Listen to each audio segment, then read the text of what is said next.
Mustafa's great uncle took us right up the side of this mountain, and we were going around rocks and above cliffs and below cliffs. It was like a trail, and I'm tired and I'm winded. When are we going to see the Ark? And then all of a sudden you look down and here's this huge, awesome ship sitting below you in this fog. You know, it's almost like you picture a dream, and there it is.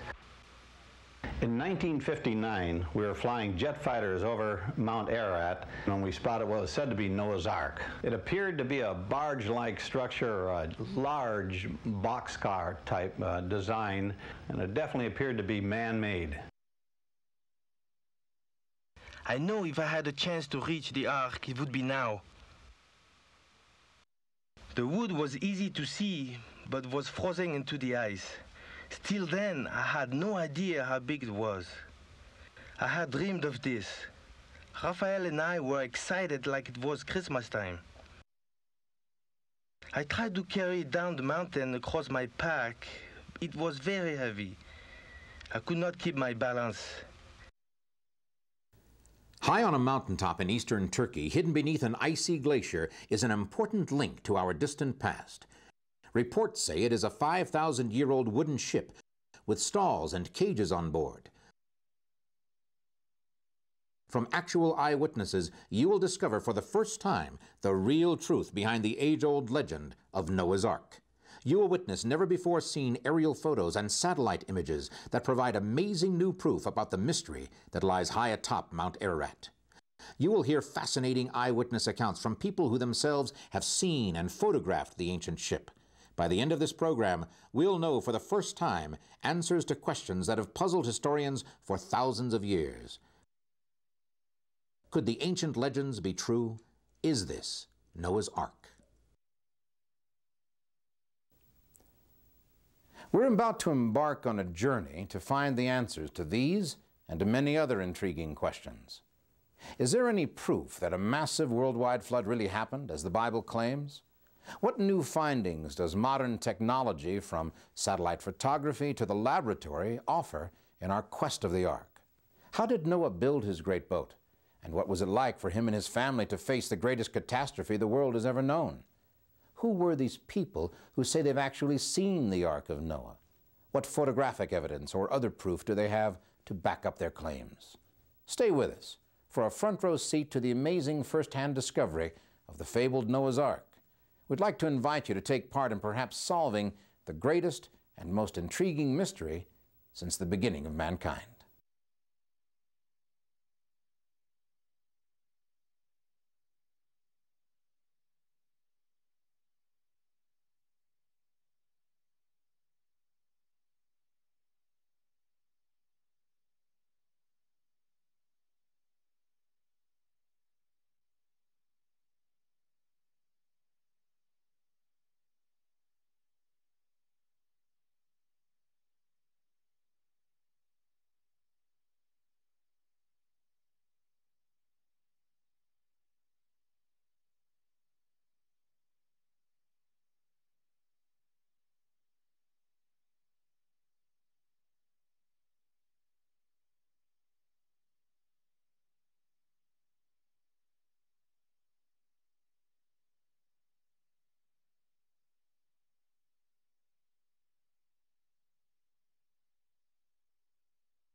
Our search for the Ark of Noah is not meant to be a religious mission.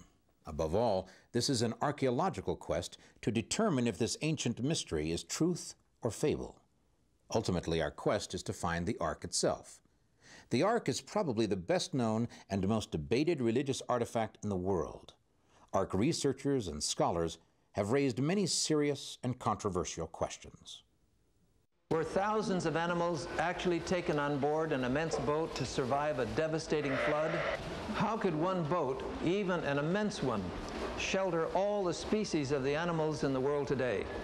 How could 8 people have cared for and fed all of those animals at sea during that entire year? Why do we get some reports that people have claimed to have seen the Ark on Mount Ararat, yet dozens of well-financed expeditions have gone up there looking for it and have come back empty-handed? Either it's up there or it's not. Are the reported sightings of the Ark on Mount Ararat in Turkey the delusions of religious fanatics? Are they perhaps just innocently mistaken eyewitness reports? If so, how can we account for the ancient wood and artifacts found high on this treeless mountain? For many years, we had thought the ultimate answers to these questions were lost to the ages. But now, modern scientific technology and new archaeological explorations are beginning to unravel many of the long-forgotten secrets of the Noah story. During this program, our search for Noah's Ark will follow two paths. We will examine the ancient accounts and look for historical proof of the legend of Noah and the Great Flood. But our primary quest is to find genuine, convincing evidence of the Ark's existence and ultimately to find the Ark itself. To do that, we'll trace the footsteps of the Ark hunters who have gone before us. We'll follow clues gathered from their early expeditions as we mount our own search to find the legendary Noah's Ark. Existence of the Ark has long been a topic of great controversy. It is normal and understandable for us to be skeptical of ancient accounts. That's why the first modern discovery of evidence of the Ark's existence created such excitement and brought on a rush of contemporary investigations. In the mid-1950s, Mount Ararat finally gave up its first 20th century physical clue as to the Ark's existence and whereabouts. It was to be the beginning of a series of modern-day successes in cracking the secrets of the Ark.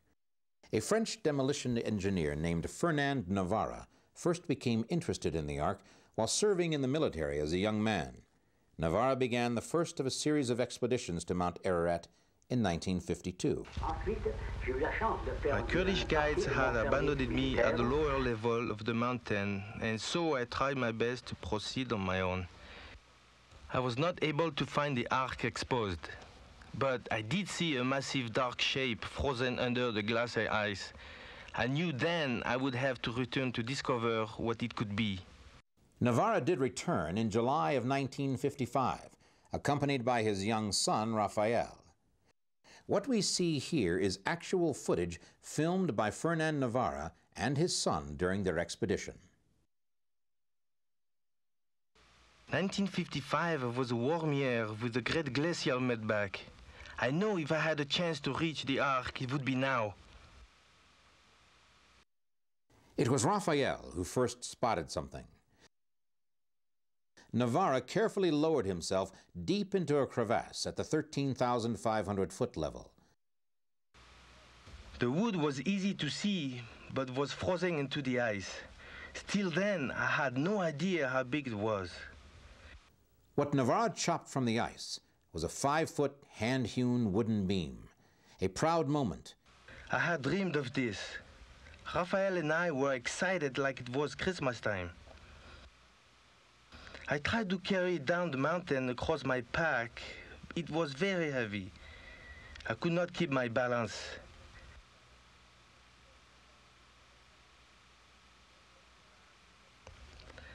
We felt so bad that I had to cut the wood, but later I would have to cut it again to send out sample for testing.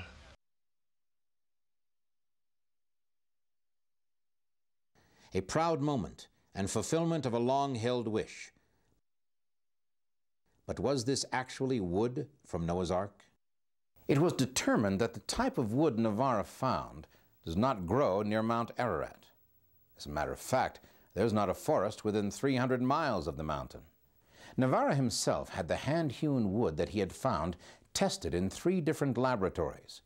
Now he was told that its age was around 5,000 years, clearly in line with the biblical account of the flood. The scientific test proved beyond question that something very old, something very mysterious, was definitely on Mount Ararat. Fernand Navarra's exciting discovery had opened the door to a new generation of Ark hunters. Much of what we commonly know about the story of Noah comes from the book of Genesis in the Bible. Our investigation of the mystery surrounding Noah's Ark shall begin with a simple question. Why would God destroy the world and nearly every person and every animal in it? The answer, according to the Bible, is that God saw great wickedness within his earthly creation. The Bible says God decided to destroy the living things of the world because man was living in corruption. Whatever other sins that ancient man was guilty of, the archaeological records demonstrate he was an incredibly violent species. Well, certainly violence has always been a part of man's ways. Both ancient Greek and Hebrew writings indicate there was a great deal of corruption and brutality among the people of Earth. There were many murders.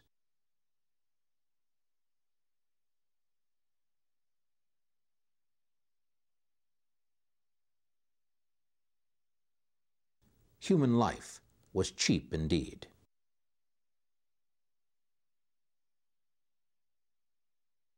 But God saw that one man and his family were righteous, the man who was called Noah. The Bible tells us God spoke directly to Noah, saying, "I'm going to put an end to all people, for the earth is filled with violence because of them. Behold, I will destroy them with the earth." A close reading of the Bible tells us quite a bit about Noah. What we do know is that he had a wife. Together they had 3 sons, Shem, Ham, and Japheth. Because Noah was a just man who walked with God, all of them, including the wives of Noah's sons, would be spared from the flood. Just 8 people in all. Some people contend that the story of Noah, along with much of the Bible, is nothing more than ancient legend with little basis in truth. But when scientists have gone digging for facts, some surprising findings have turned up. Charles Berlitz, author of numerous books, including The Lost Ship of Noah, is a renowned linguist and has studied the Noah flood account in detail. In all the cultures I've studied, the story of Noah and the flood are practically identical in all different sorts of ancient languages, whether it's Persian, Babylonian, ancient Egyptian, Chinese, Sanskrit. The only thing that changes occasionally is the name of Noah. Not only does it appear in the Christian Bible, but also in the Quran, the Bible of Islam. There it tells the story of Noah, or Nuh in Arabic, who escapes the flood in an ark with his family. These accounts certainly help support the Noah legend. But is there any archaeological evidence to back up these stories? The flood account is found on Babylonian, Akkadian, and Sumerian cuneiform tablets, which are now found in the British Museum. There are accounts of the flood found in individual Chinese characters. Now, these Chinese characters really date back a long time. And we find the most ancient forms of Chinese character in bronzeware vessels. These are ceremonial vessels, and the writing is found inscribed inside of the vessels. Contrary to the naysayers, we do find historical evidence of both Noah and the flood. 272 mentionings, to be exact, in every civilization and culture around the world, including the Aztec and Inca cultures the Spanish found in the New World. When our discovery of Noah's Ark continues, 5,000-year-old relics have been found high on Mount Ararat. What's the surprising explanation for these items as claimed in local legends? Are these artifacts from Noah's Ark itself? The astonishing answers in a moment.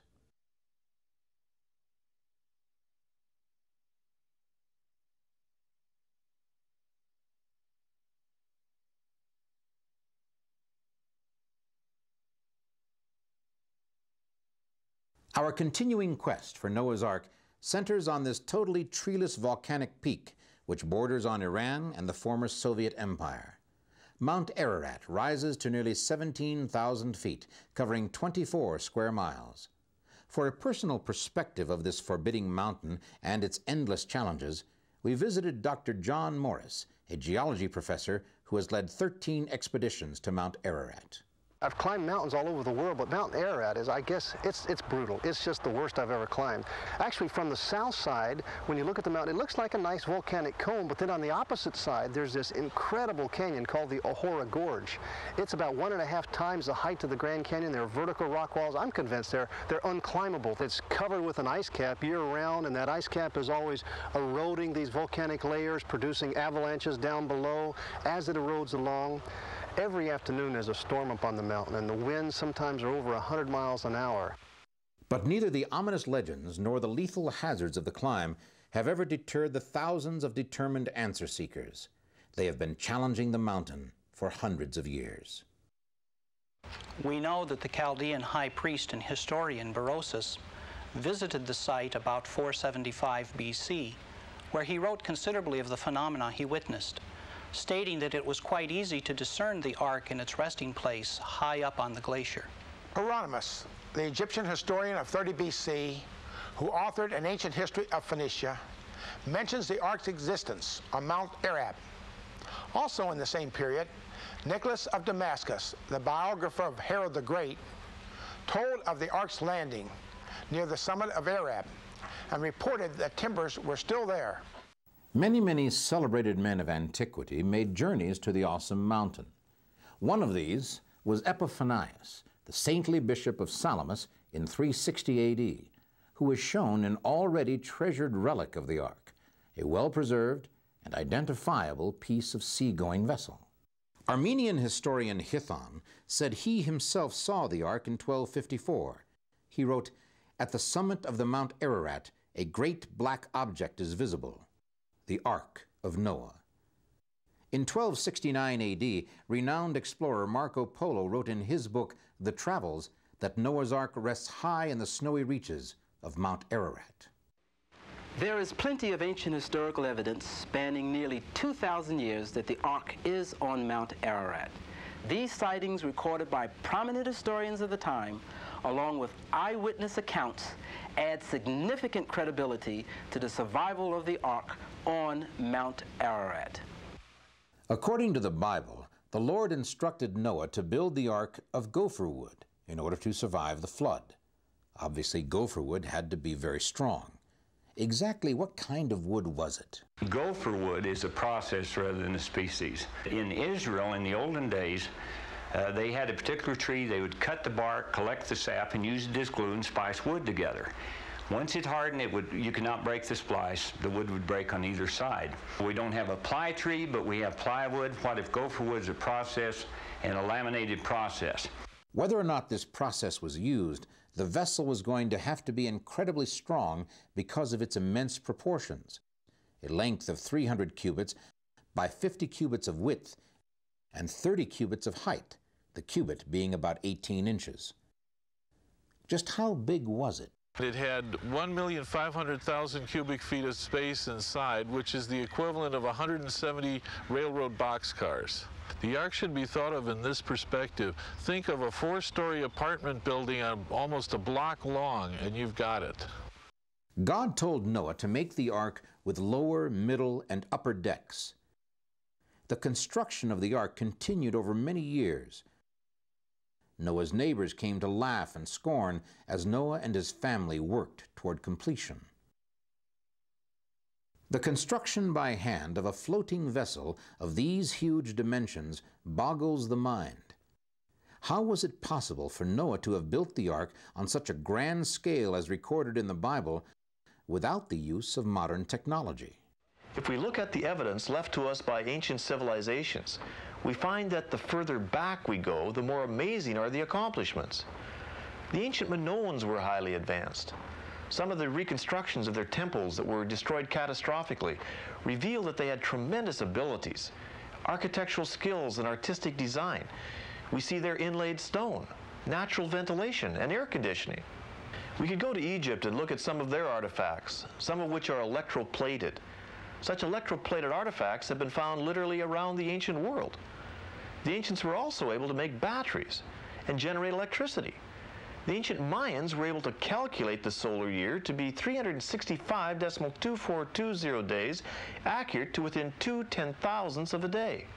Or we could look at this lady buried over 2,100 years ago in China, and today her body is perfectly preserved so that it can be examined by an X-ray technician. From this information, we can easily draw the conclusion that, in fact, ancient man had highly developed technology, easily sufficient to build a vessel the size of Noah's Ark. By the mid-19th century, global communications helped to shrink the world significantly.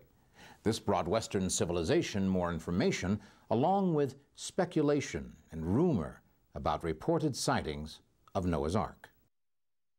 In 1829, a Russian-born German physician named Friedrich Perot was the first Western explorer on record to scale Mount Ararat. Prior to the climb, Perot visited a cathedral in Soviet Armenia.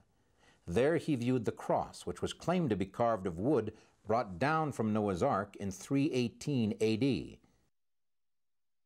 Perot wrote that the carving measured 12 inches high, 9 inches across, and was brownish in color. From there, Perot climbed to the 7,000-foot level of the mountain before he reached the Ahora village. This was where the St. Jacob Monastery was located.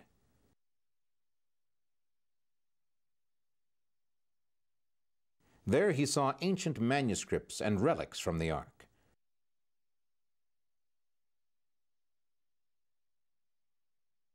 Perot continued on all the way to the summit of Mount Ararat, but had no success in locating the Ark.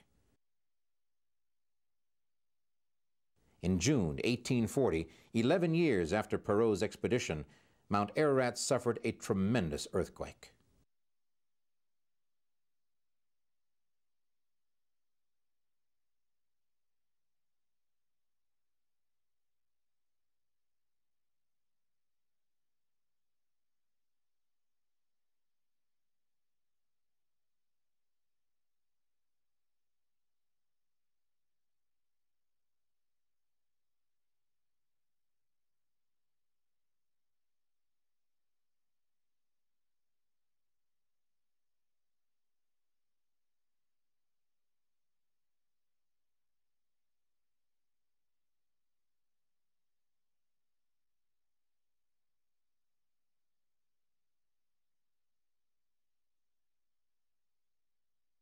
The monastery and most of the 2,000 homes and buildings in the area were destroyed by the earthquake.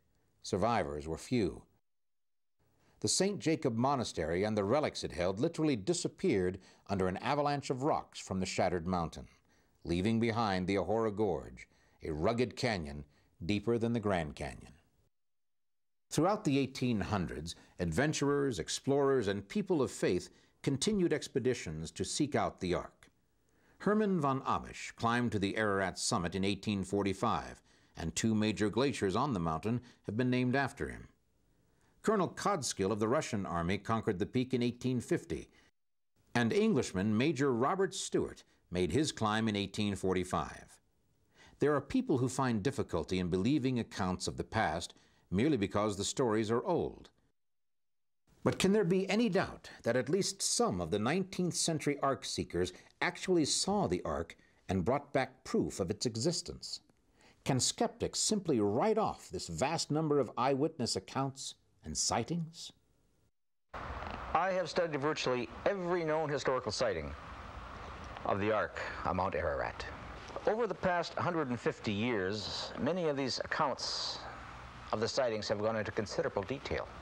I have compared 34 of these sightings, and I found that there is a tremendous consistency between eyewitnesses, even though they never knew each other.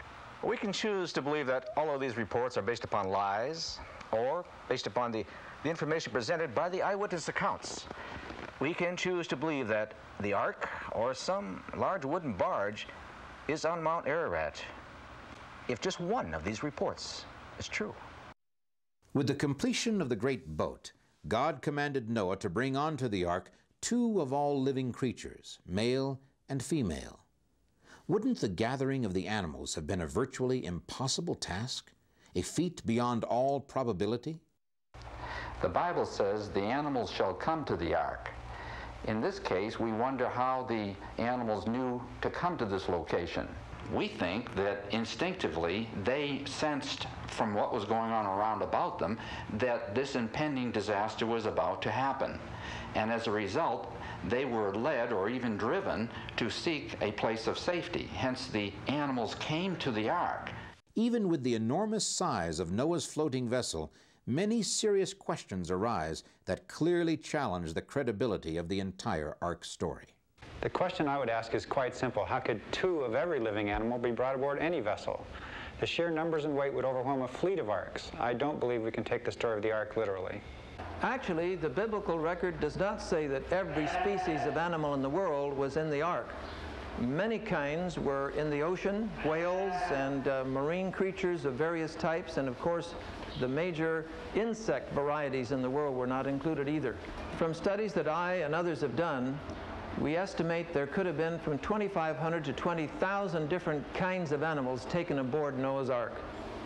Each family of creatures on the earth today have a single pair of ancestors. For example, even though there are over 300 varieties of dogs in the world today due to selective breeding, they have a single common ancestor. Considering the number of kinds of animals required to be put aboard the ark, there would have been ample room to load the ancestors of all the species we know today, with room left over for Noah's family, food, and supplies. Despite all the ancient accounts and reported sightings, most people over the years felt that the Ark story was just an old legend. Part of the problem was that there was only one widely known written account of Noah's Ark, the Holy Bible. The credibility of the biblical story of Noah got a big boost from an unlikely source in a most accidental fashion, from this man. In the mid-1800s, George Smith, an engraver by trade, used to spend his lunch hours in the British Museum. I was not a trained archaeologist, but I had an endless fascination for things of an historical nature. My special interest was with artifacts of ancient Assyria. Though I'd never been to that part of the world, I'd read extensively everything available on Middle Eastern cultures and was utterly captivated by the subject. As frequent visitor, Smith had struck up a friendship with the museum director, who was impressed by the man's intelligence and enthusiasm. Smith was offered a special job. Someone was needed to piece together some of the 25,000 clay cuneiform tablets unearthed in the city of Nineveh, dating back to the 6th century BC. The next 10 years of my life were spent putting together these ancient clay tablets, but it was more than a complicated jigsaw puzzle. The inscriptions I translated from those tablets had a profound effect on the world of archaeology. In 1872, after a decade of work, Smith came upon an account of a ship surviving a great flood and its coming to rest on a mountain, of a dove being sent out and not finding a place to land. The story told on these tablets, known as the Gilgamesh epic, paralleled exactly the story of Noah in the Bible, suggesting the biblical account is far more than a fictional legend. George Smith's startling finding stirred great scientific curiosity and rekindled enormous public interest about the Ark and its possible discovery. When we return, how one man's astonishing discovery brought the scientific world's attention to the real truth about Noah's Ark.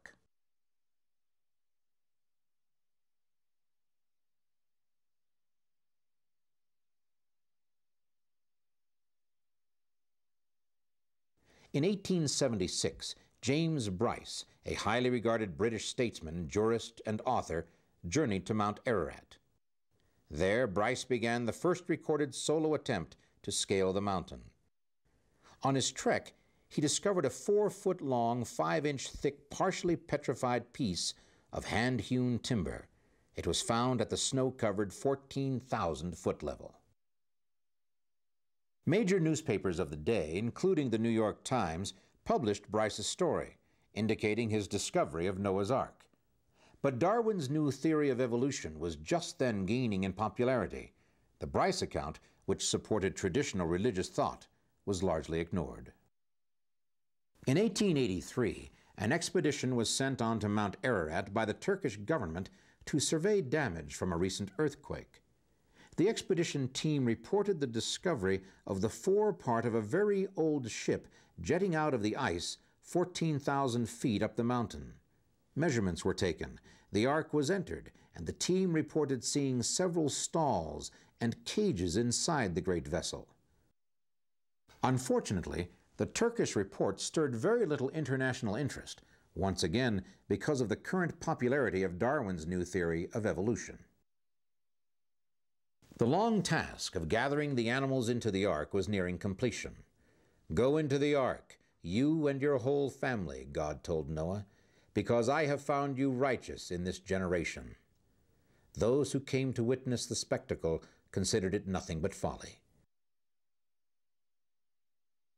God's vow echoed through Noah. In 7 days he would send down rains from the heavens and wipe from the face of the earth every living creature he had made. With many regrets and no real alternatives, Noah reluctantly closed the door to the great ark.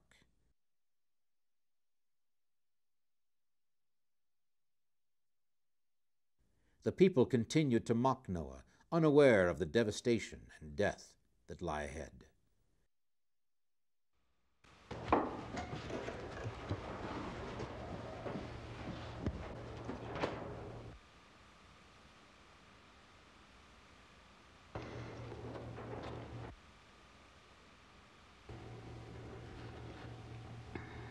This may be the start of it.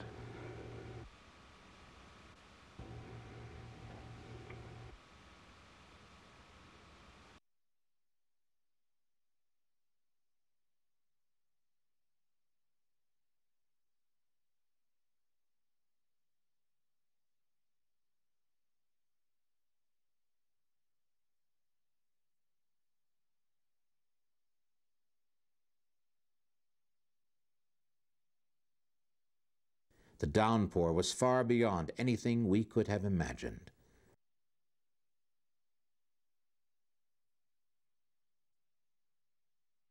Their scorn was forgotten as their concern turned to fear.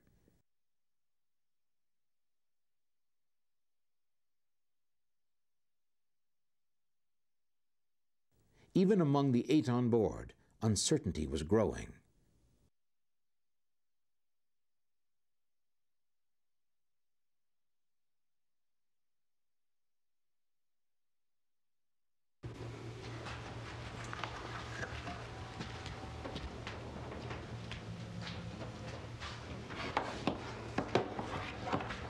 Father, we can't allow them to perish. Certainly we have enough provisions to bring those poor souls on board. You know how I wish we could do what you're saying. But there's some bigger purpose, some bigger plan we're all part of.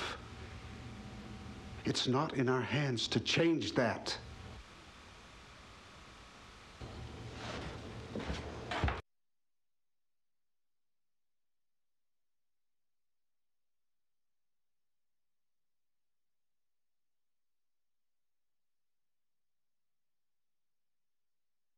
Because of the sort of man he was, Noah's heart went out to them, but he knew he had no choice but to follow God's commands.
What about the ark itself?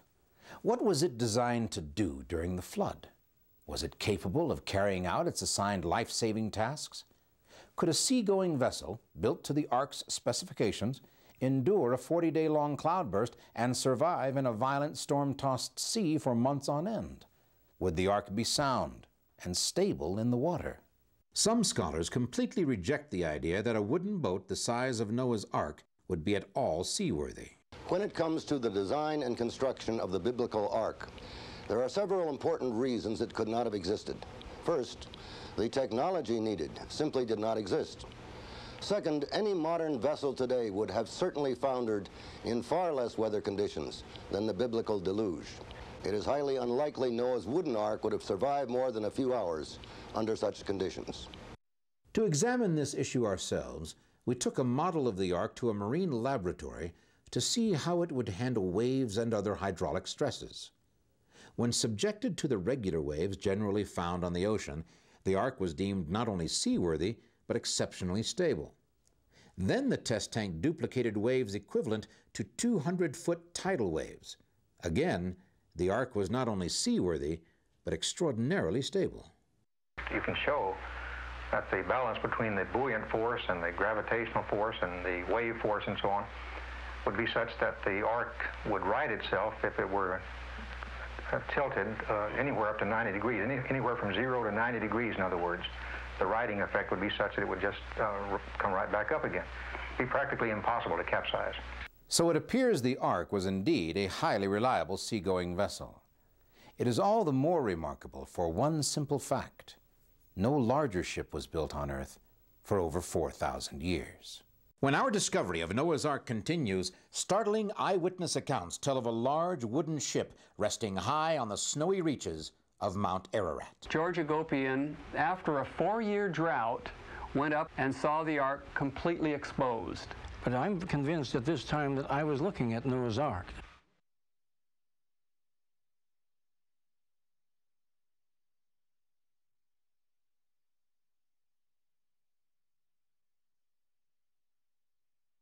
In 1902, George Agopian, an 8-year-old Armenian boy from Lake Van, Turkey, became the youngest Ark eyewitness on record. This was a summer of particularly warm weather, making the Ark both visible and easily accessible to the young boy and his uncle. It was huge to see, larger even than any building I had ever seen. My uncle was going to lift me on top, but we had to pile up rocks in order to reach it. Then George was boosted up and was able to reach the roof of the vessel. Members of my family had told us stories about coming to the Ark, and now here I was, actually standing on it. Nearby, I could see a hole had been cut in the roof, so I went to it and looked inside. It was just too dark in there to see anything at all. There were pieces broken off here and there, but it was still very solid to walk on. Along the side of the raised section in the middle, there were openings like windows, but there was nothing I could see. Years after the event, George Agopian described what he had seen to archaeological illustrator Dr. Alfred Lee. Up here, George Agopian, after a 4-year drought, went up with his uncle and saw the ark completely exposed. He also noticed along the side here the wood grain, beautifully fitted joints with wooden dowels. He could see the color of the grain. It was not a stone formation. It was definitely a man-made wooden construction.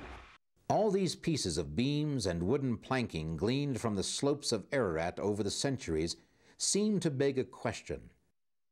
Being so old, what kind of condition would the ark be in now? There's been a tremendous earthquake. There's been a great crevasse created here, and a big avalanche, and the ark has split into 2 pieces. And this is what is being seen today. This, in fact, points up one of the great mysteries having to do with the ark. We wonder, how can the ark, presumably spotted by one person, not be easily found when others go looking for it? This would certainly seem to make the occasional reports of ark sightings quite suspect. So, we went looking for answers to this mystery. This photograph, which was taken by the French Spot satellite in August 1986, indicates that Mount Ararat, pictured here, is permanently year-round covered with glacial ice. On Mount Ararat, there are of course seasonal changes in the weather. The chances of seeing the ark are greatly increased during the warm months of late summer, such as in August or September. However, there are warmer weather cycles occurring every few years, which cause increased meltback of the snow-covered summit. It's possible and probably likely that the ark is only visible or accessible during these infrequent periods of warmer temperatures. An expedition coming to find the Ark could walk directly over the icebound ship and never know that it's there.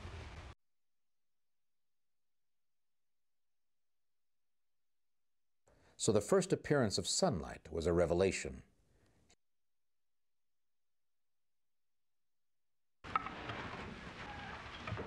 The sun! Everyone come quickly! What's exciting you? Do you see? Sunlight. It's time to open the hatch.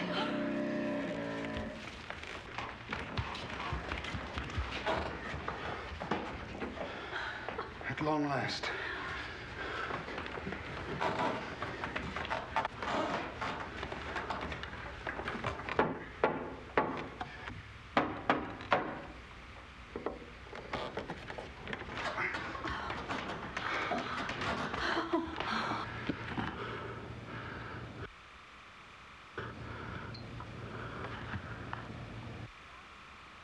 The rain has stopped. So can we leave the Ark soon? Not yet, I'm afraid. The Lord will reveal his true plan for us in due time. In fact, they would continue to be afloat aboard the Ark for another 7 months. There were only 8 human passengers aboard the Ark, yet there were several thousand animals to feed and attend to during those many months at sea. It seems like a nearly impossible task. Could Noah and his family have done it? In the Ark, we would expect that there would be a lot of darkness, mainly due to the storm above. Under these conditions, the animals on the Ark would probably feed less, sleep more, and in many cases, we would expect that they would be in hibernation. Combine this quieting with lack of feed, sleeping, darkness, all of this would go together so that the family of Noah would be more than adequate to care for the animals for even up to a year. It was in 1916 when the history of Ark sightings took another important turn. Shortly after World War I, a Russian pilot, Lieutenant Zabolsky, told his remarkable story of sighting the Ark on Mount Ararat. I was stationed with a small group of aviators about 25 miles northeast of Mount Ararat. A new high-altitude engine had been installed in one of the planes, and I was sent up for test flight. When I circled the mountain, I spotted a dark structure there, huge, something the size of a battleship. It was a strange-looking craft, but quite clearly a boat with a rounded-over top. News of Lieutenant Zabolsky's sighting reached Tsar Nicholas himself. In 1917, the Tsar dispatched 2 companies of soldiers to locate and document this extraordinary find. The soldiers found and measured the Ark. They also made a photographic record of the great ship. Unfortunately, these events were unfolding just as the Communist Revolution was breaking out at home. As a result, the reports and photos of this expedition have yet to be found and are presumed lost or hidden in some secret Kremlin vault. However, they were seen. Megan Butler, managing editor of Regnery Gateway Publishers in Washington, D.C., recently published the book Anastasia. It tells the life story of the Russian Tsar's daughter. There's been controversy about whether or not there ever was a Russian expedition or an Ark sighting around the time of 1916 or 1917. Our author spent 20 years researching Anastasia, the last surviving member of the Russian royal family. During one of his personal conversations with her, he was shocked when she started talking about an expedition which her father, the Tsar, had commissioned to go to Mount Ararat and measure and photograph Noah's Ark.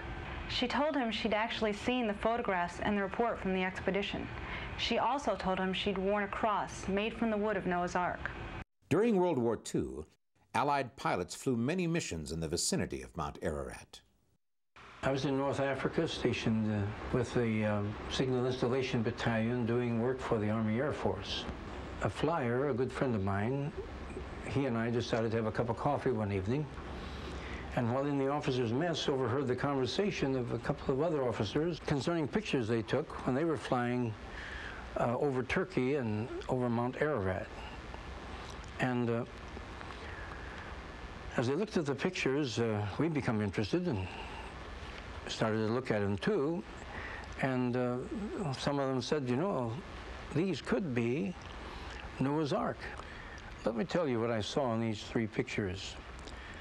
First of all three pictures depicted an ice flow that came down over the boat in an angle of something like this. The ice came down, but in this part, as you look at it from the right side, there was an opening down here where it had been tore away.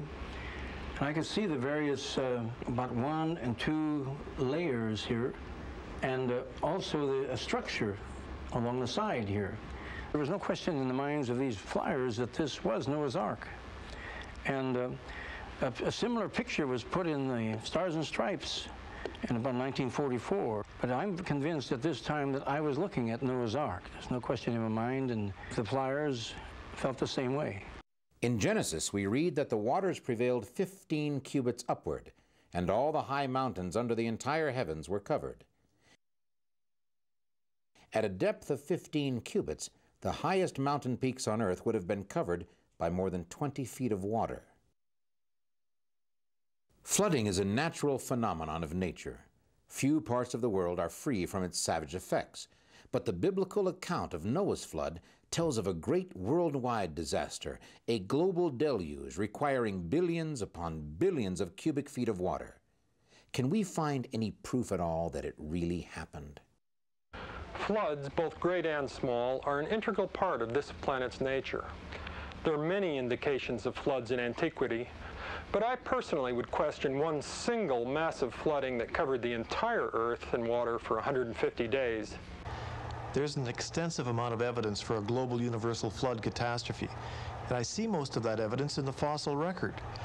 Worldwide, fossils of animals and fish have been found buried in swimming positions suddenly and catastrophically, preserved in a moment of time.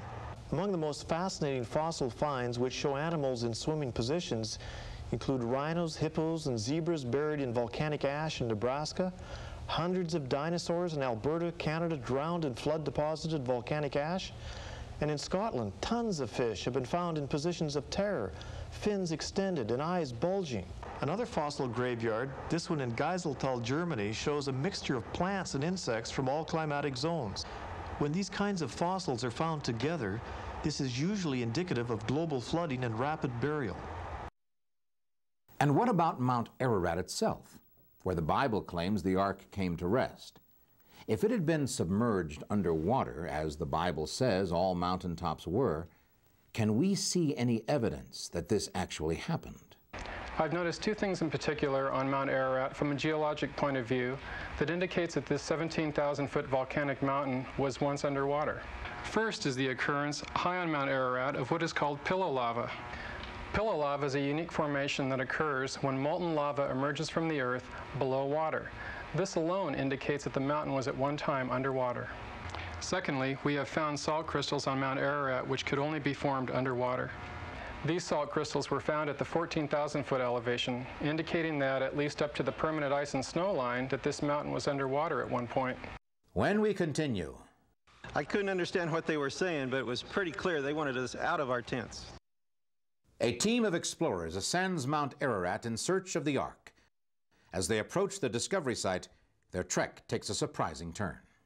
I can tell you this, there was a lot of praying going on right about then. We really pretty much thought this is it.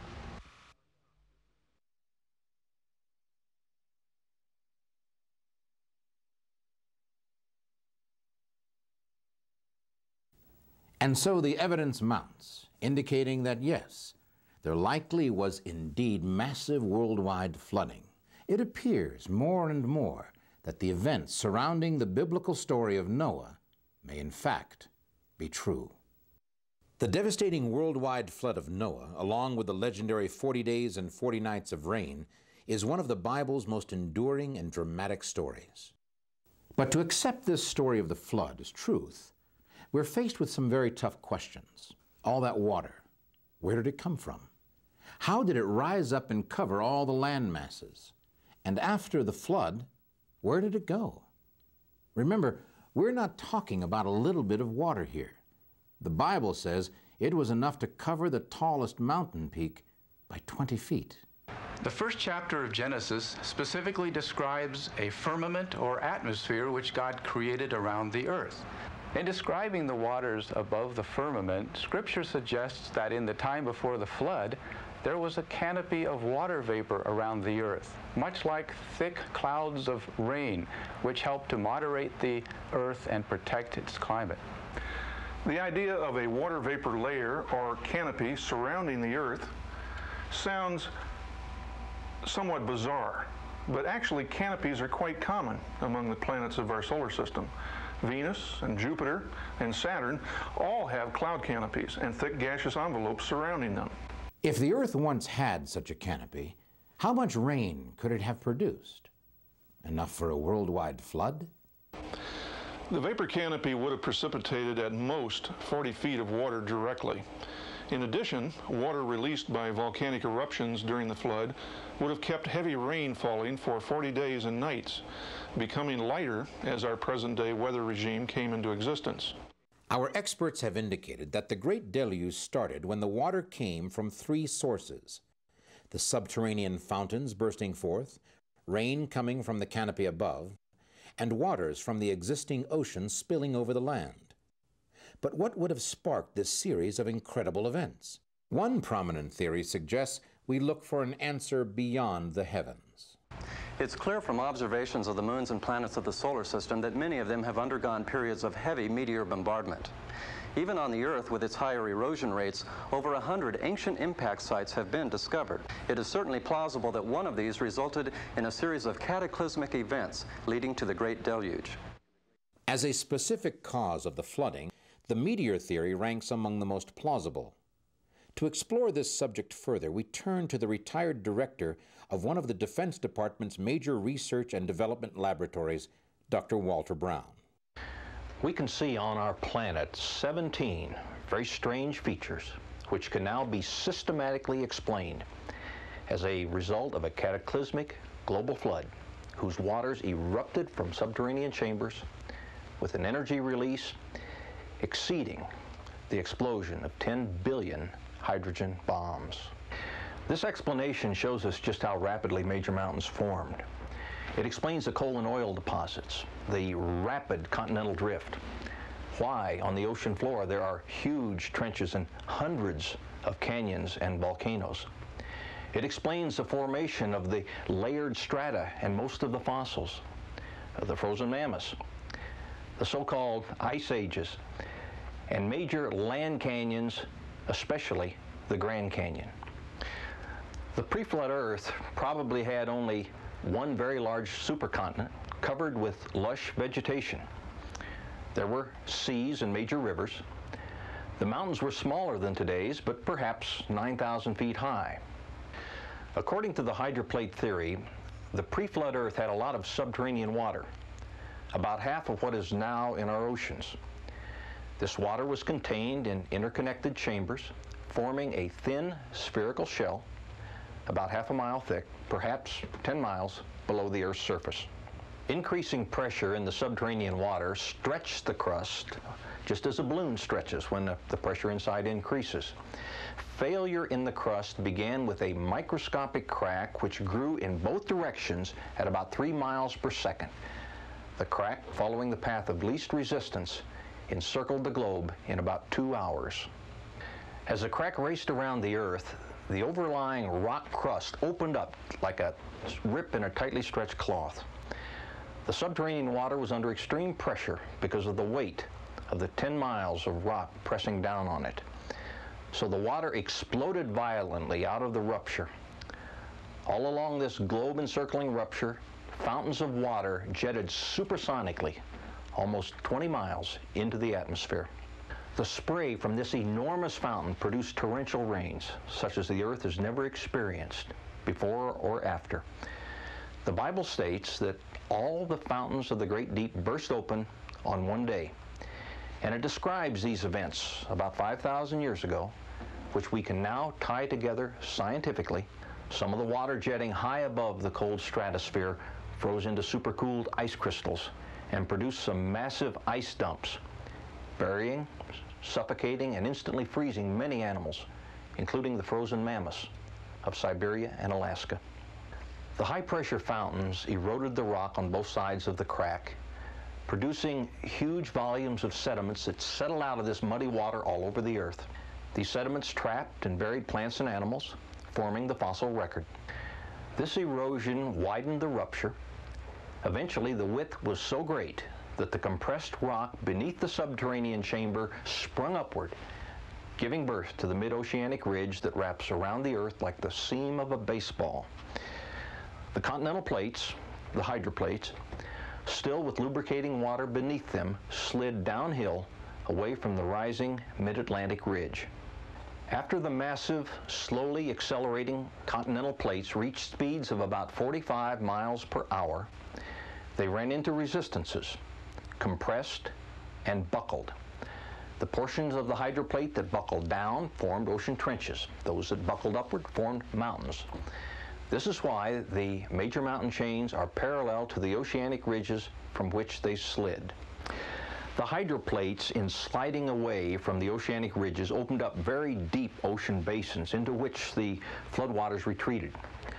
On the continents, each bowl-shaped depression or basin was naturally left brimful of water, producing many post-flood lakes.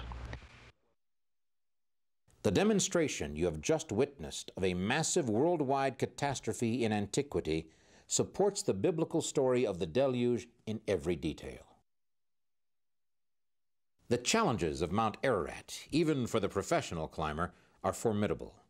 The search for the Ark in purely physical terms can be both enormously difficult and highly dangerous.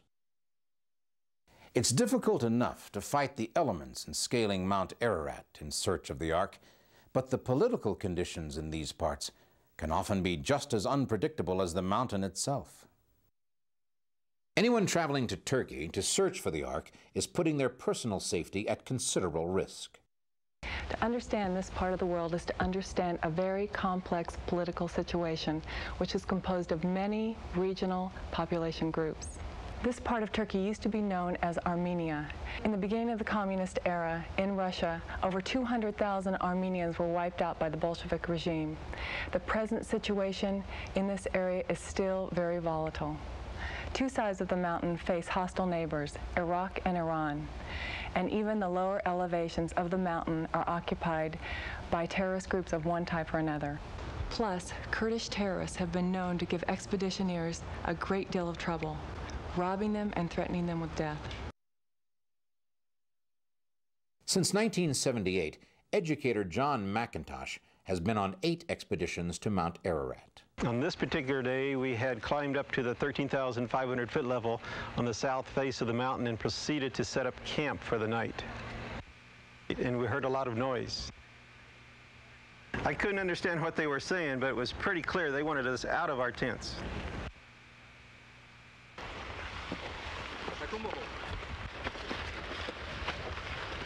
The other people in our group were being ordered out too.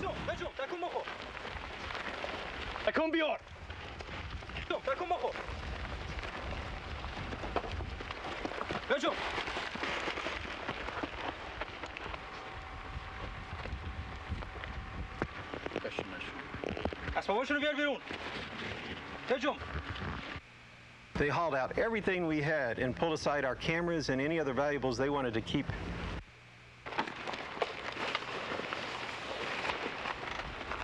They proceeded to torch everything else they didn't want. Thousands of dollars worth of scientific and climbing gear gone up in minutes.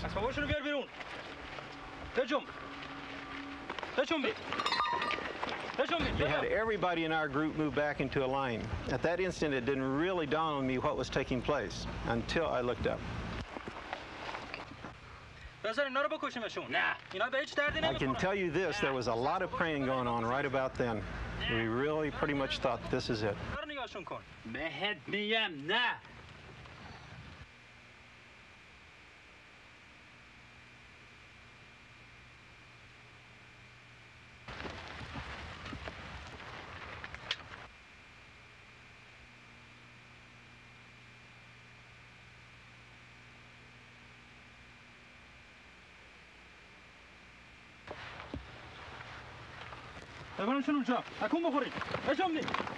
We didn't wait around for them to have to tell us twice. Needless to say, we were pretty happy to get out of there. I guess you'd have to say we were pretty lucky too. These guys were a very tough group. After everything was reported, the Turkish military sent in about 500 troops into the mountain. One terrorist escaped, another was captured, the rest were shot and killed in a gun battle with the soldiers. When our discovery of Noah's Ark continues, first-hand eyewitnesses tell their amazing stories. When I was standing, it looked like a big piece of blue rock. And then we moved back, and then we could see in the end of it. And you can see the different partitions, the different floor levels. You can see cages, corrals or pens. It was awesome.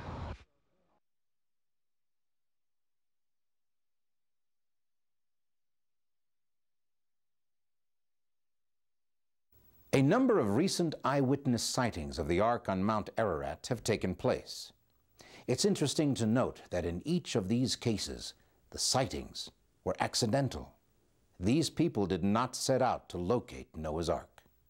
In 1959, we were flying jet fighters over Mount Ararat at around 350 knots at about 3,000 feet over the terrain when we spotted what was said to be Noah's Ark.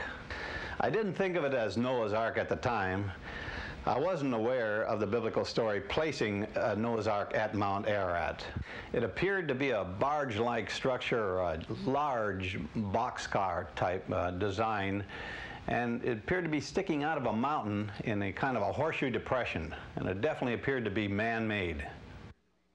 During the terms of 4 U.S. presidents, from Nixon to Reagan, I always flew aboard Air Force One as a UPI White House photojournalist covering the activities of the president. On this particular occasion, I was flying aboard with then President Jimmy Carter. We were en route from Poland to Tehran, Iran, to attend a New Year's Day celebration given by the Shah. During the flight while we were over eastern Turkey, our attention was called to the window. It was a dramatic moment as Soviet MiG fighter jets were escorting us wing on wing. At the same time, someone told us if we would look down, we would see Noah's Ark. I looked. There, maybe halfway up the rugged mountain, was a large dark boat, clearly visible. It was partially covered with snow or ice. I'm convinced, based upon what I saw there, it was Noah's Ark. From the air and from the ground, there is in fact a growing body of photographic evidence. Pictures which claim to document a large man-made structure on Mount Ararat. Ray Anderson, a retired aerospace engineer, has climbed Mount Ararat on 3 occasions and has analyzed photographic enhancements of what he believes is Noah's Ark. A couple of years ago, I found one slide that had a very interesting object up in the upper right-hand corner. When I looked at this particular object right here under the microscope, it appeared to me that it could be the north end of the long piece. Now, the Ark is broken in two. We have conclusive evidence on that from many witnesses. During an earthquake, the south end of the Ark, about 100 feet of it, slid down this slope and lodged in a crevasse. So I examined this object, which is only shown in this one picture of the many hundreds that I examined. And under the microscope, I could quite clearly see what appeared to be the roof, or a section of the roof, of what we call the superstructure. These photos suggest something large, something man-made, is definitely on the mountain. During their long ordeal at sea, Noah and his family have their faith, but very few answers. How long would the floodwaters prevail? Would they find land before running out of food for themselves and the animals? If there's land out there, she'll find it.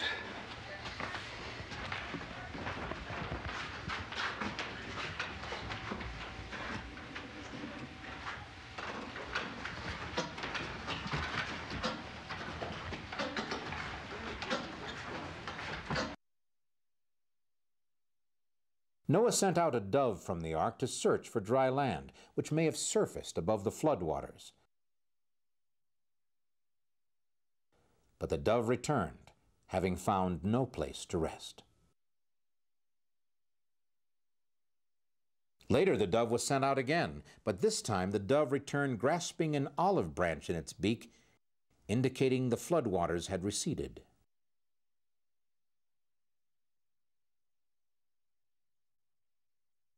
The ark was at sea for many long months, waiting for the storm to cease and the floodwaters to recede. At long last it came to rest on the mountains of Ararat.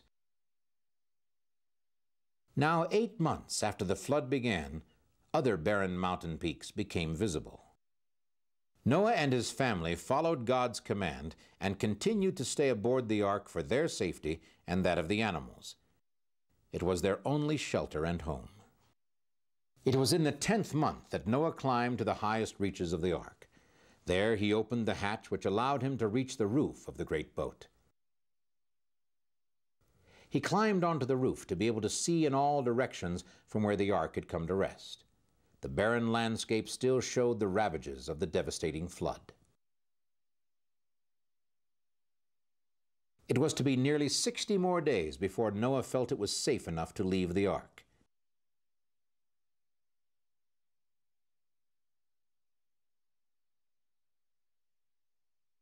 In all, Noah and his family were aboard the ark for 375 days.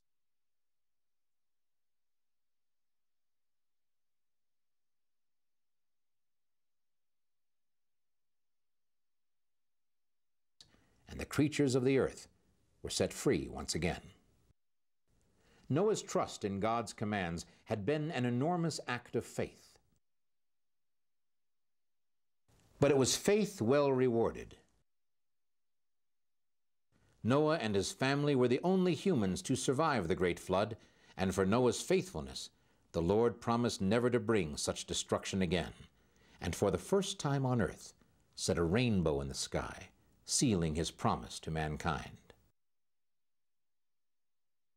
Maybe it's ironic, or perhaps fitting, that those in recent years who have reported being eyewitnesses to the ark are the most average of people from all walks of life. Humble individuals who have no exalted point to prove, no book to sell, no doctrine to foist upon the world. We've located 4 people who had unique encounters with Noah's Ark on Mount Ararat. We sought them out. Not one of them is writing a book about their experience. None preaches from a pulpit. In each case, their experience of seeing the ark was very moving and highly personal. It was in 1973 that Colorado resident Ed Behling became an eyewitness to the ark. Ed Behling was a serviceman assigned to a defense installation called Dieburger, located about 100 miles southwest of Mount Ararat. Once there, he struck up a friendship with a Turkish army recruit named Mustafa. I made it a goal when I left the United States to go to Turkey to see as much as I could. Mustafa and I got along very well.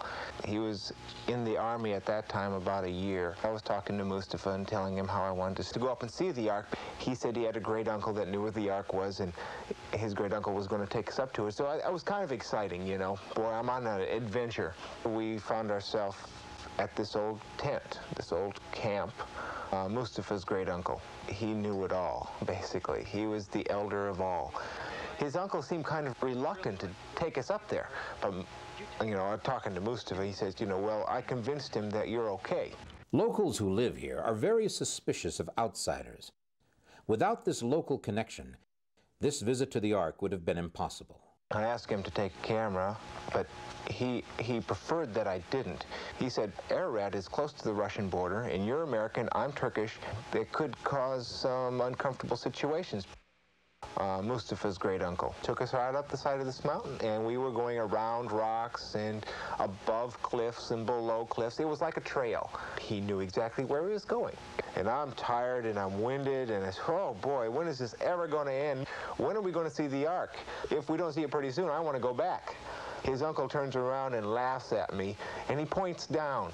And then all of a sudden you look down, and here's this huge, awesome ship sitting below you in this fog, you know. It's almost like a, you know, you picture a dream, and there it is. We walked down around beneath it, and we wound up, I would say, 100 75, 100 feet below it, because it was sitting on a shelf, a cliff. And we looked up and saw it from there. The mouth of it, if we were looking at the end, from the end, it was basically square. However, it was wider than it was tall. The sides were jagged and ripped up a little bit, and I could see what resembled planks. Compared to the hill, the cliff that it was on, it still looked enormous. It's hard to imagine. And I think about it in my mind's eye, and it's still hard to imagine. In 1943, another serviceman stationed in the Middle East was Ed Davis. Like Ed Behling, Mr. Davis was befriended by a young man, a civilian who worked for him over there named Abu Abu. He returned the favor by taking him up to see Noah's Ark on Mount Ararat. At that particular time, you couldn't see the Ark. When you got where you could see it, he would come back and get me. A couple of months later, he come back. He said, "We can see it, let's go." We were all tied together, about 20 feet apart with a big rope. I was never as cold, as wet, as hungry, and tired in my life as I was when I got up there. It was trying to show me the Ark. When I was standing, it looked like a big piece of blue rock. And then we moved back, and then we could see in the end of it. It was awesome. You knew somebody was watching you. There was something going on. I don't know how to explain that feeling, but you knew someone or something. Well, it was just a mighty power someplace there present. It was Noah's Ark. Ed Davis's overall story sounds very credible. He was told by his guide it was the Ark. He's convinced that what he saw on Mount Ararat was indeed the sacred Ark of Noah. Still, in hearing a story like that of Ed Davis's, it's understandable to be skeptical of these kinds of claims. Author and art researcher Larry Williams felt the same way. When I heard Ed Davis's story of Noah's Ark, I thought not only should I investigate the story, but that I had to personally investigate Ed Davis. I publish a newsletter for treasure hunters and people looking for archaeological sites. As such, I've traveled throughout the world investigating sites and stories. One thing I've learned is you can't trust most of the stories. What Larry Williams did was hire a top-ranked polygraph expert. Using a lie detector, he decided to test the man's word, integrity, and reputation. When we return, we'll learn the results of Ed Davis's polygraph examination. Plus, we'll follow in the footsteps of two Ark hunters and share their amazing discovery.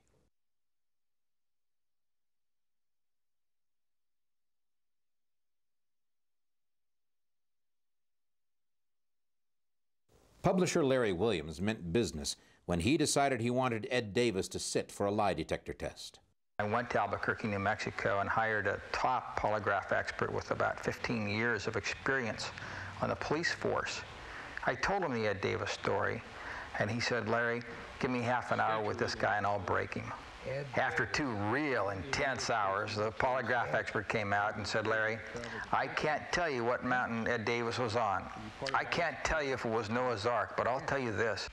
Ed Davis saw a boat, and Ed Davis is not lying." Fate played a big part in the eyewitness account of this man, Dr. Ahmet Ali Arslan. Dr. Arslan is the Washington bureau chief for a major Turkish newspaper and a former broadcaster for the Voice of America radio network. But he knows Mount Ararat like few people do. My family lives in Aralık, the Turkish town between Mount Ararat and former Soviet Union. I grew up there. And I climbed more than 50 times to the summit of Mount Ararat, including with many internationally recognized explorers like Fernand Navarra and astronaut the late Jim Irving. In 1989, I climbed to the northern part of Mount Ararat, which is upper side of Ahura Gorge, the most dangerous site of Mount Ararat, covered with huge glaciers and very dangerous crevasses. Because of my Turkish nationality, I was given permission to investigate on certain areas on Mount Ararat where the others could not go. I went to check a certain area which had been shown in a satellite photo as a possible location of Noah's Ark. I was coming close to the site, and suddenly the ice and snow began to give away.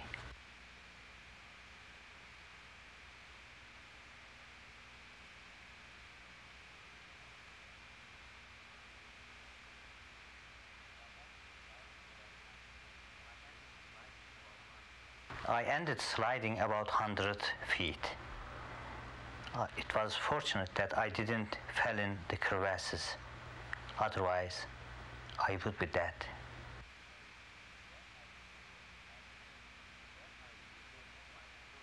When I regained my footing, I noticed 100 or 200 feet away, there was a building type of structure, definitely made of wood.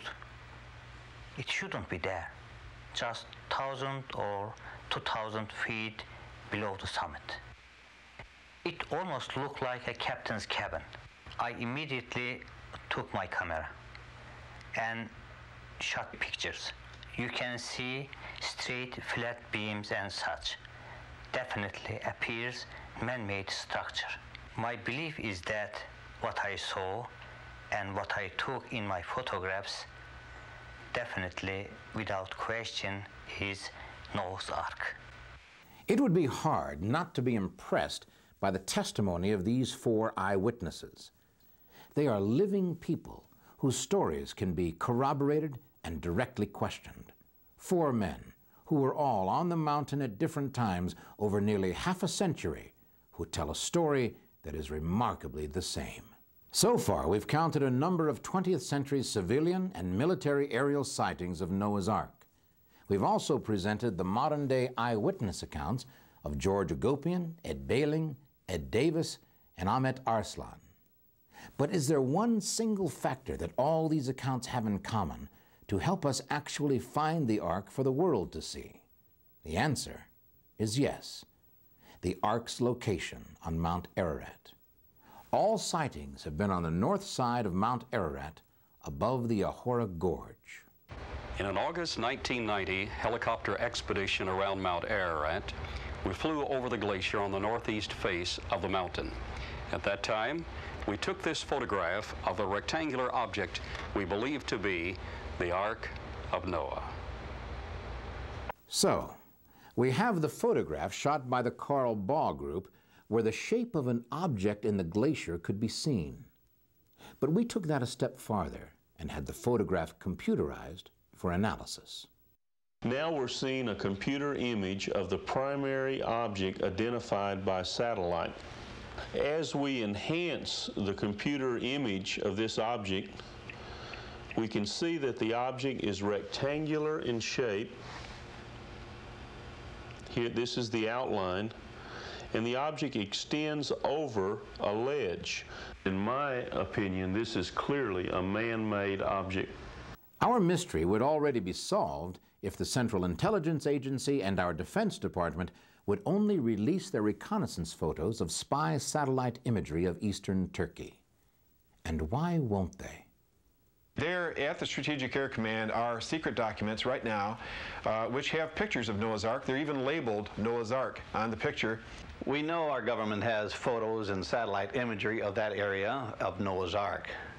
However, they probably won't want to release that because when they do, they'll also disclose just how good our spy technology has become. Well, since our government would not cooperate in our search to pinpoint Noah's Ark on Mount Ararat, from France we have imagery from the satellite known as SPOT. The French SPOT satellite imagery, taken 555 miles above the Earth's surface, can identify objects down to 10 meters in size. That's about 30 feet. This was the source of photo reconnaissance used by American fighter pilots in the Gulf War against Saddam Hussein. We brought the latest modern technology into our search for the Ark. Interestingly enough, What may be difficult to make out in photographs taken at a distance of 300 to 500 feet on a fog-shrouded mountain may be identified more precisely and scientifically from hundreds of miles above the Earth with the use of three-dimensional animation. We've taken the French spot satellite imagery to a Boston company called TASC. It's an applied information technology firm that specializes in 3D terrain animation. It is at TASC that we will continue our search for the Ark at locations pinpointed by satellite.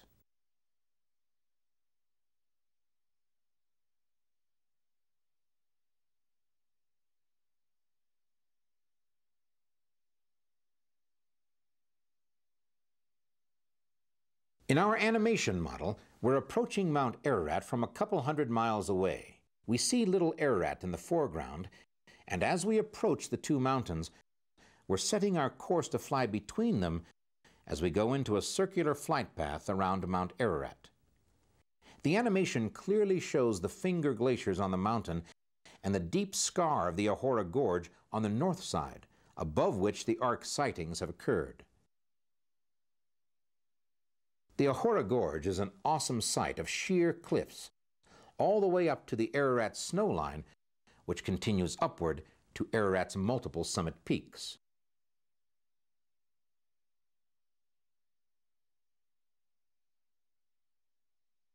Coming back to the Ahora Gorge across the Abish Glaciers, we're going to examine 3 locations where parts of the Ark have been pinpointed by satellite as well as by eyewitnesses, to determine if we can obtain a better visual perspective of the sites.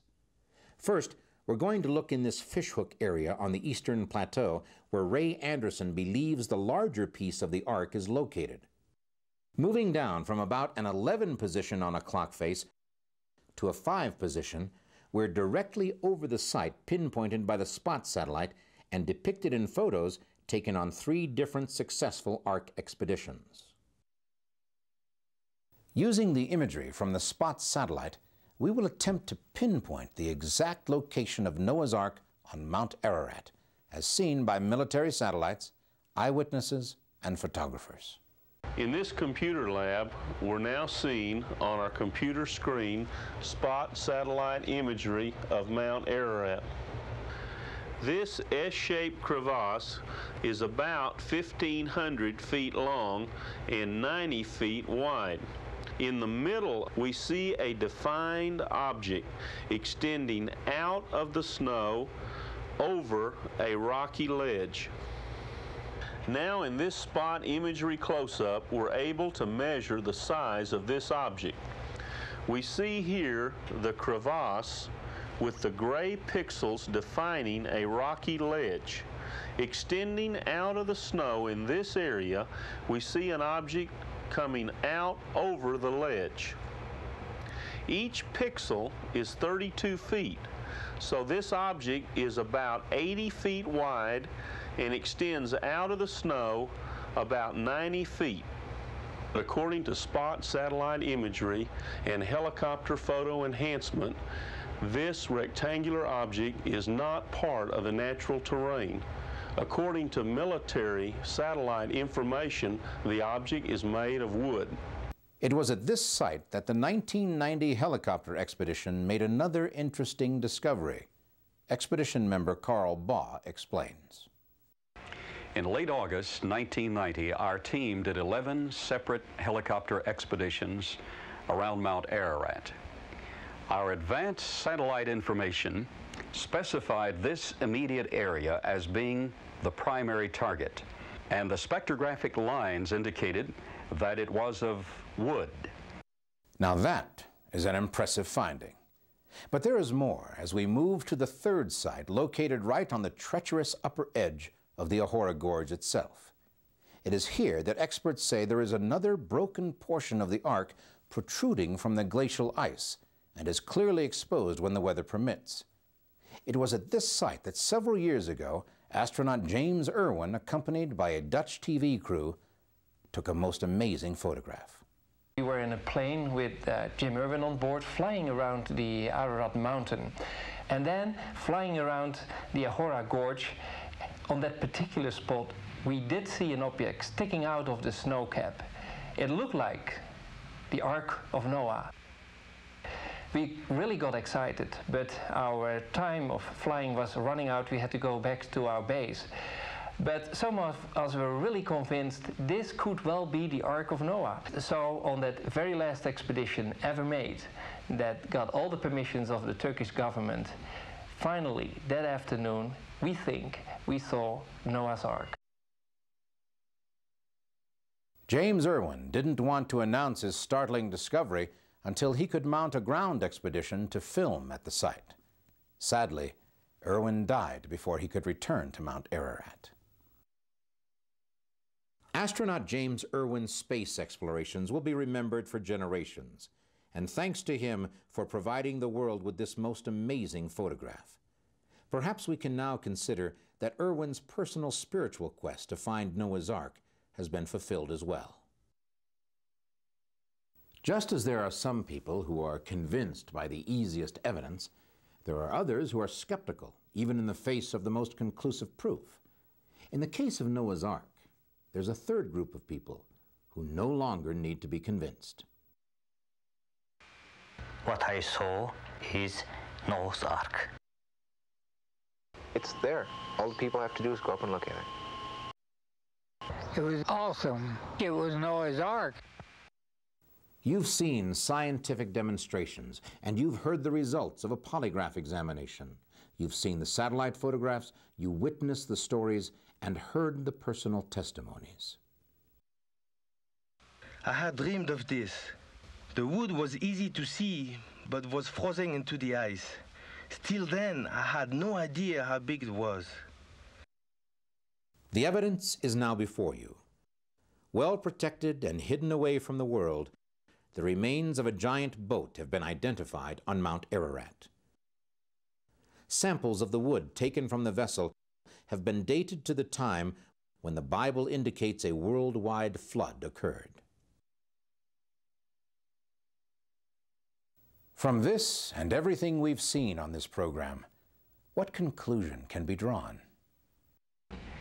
You can look at all the stories that come out of that community of nations around Mount Ararat, and they seem to have one central thought that surfaces, and that's the story of Noah.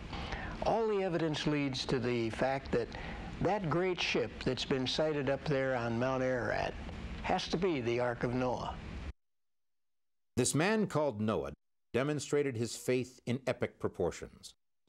Laboring for generations to build the incredible vessel, he brought thousands of animals into the ark to survive an impending calamity which no one in his day could conceivably imagine. He asked his family to believe in him, and in return, he rescued not only them, but all of us who have descended from him. This is more than the story of a great boat and a great flood. It is also the story of a great man. Isn't it remarkable how this book, so long cherished almost solely as a treasury of faith and guidance, is suddenly emerging as an uncanny historical document as well? The latest science and modern technology, as you have seen, seem to support the story that the Bible has been telling us for some 3,000 years. If the Ark of Noah is in the ice-bound slopes of Ararat, as the weight of evidence seems to indicate, how shall we handle this new and powerful information? Will we be able to accept the proof of the world's second beginning as we approach the dawn of the 21st century? It is a most intriguing thought, is it not? Thank you for joining us for the quest for Noah's Ark.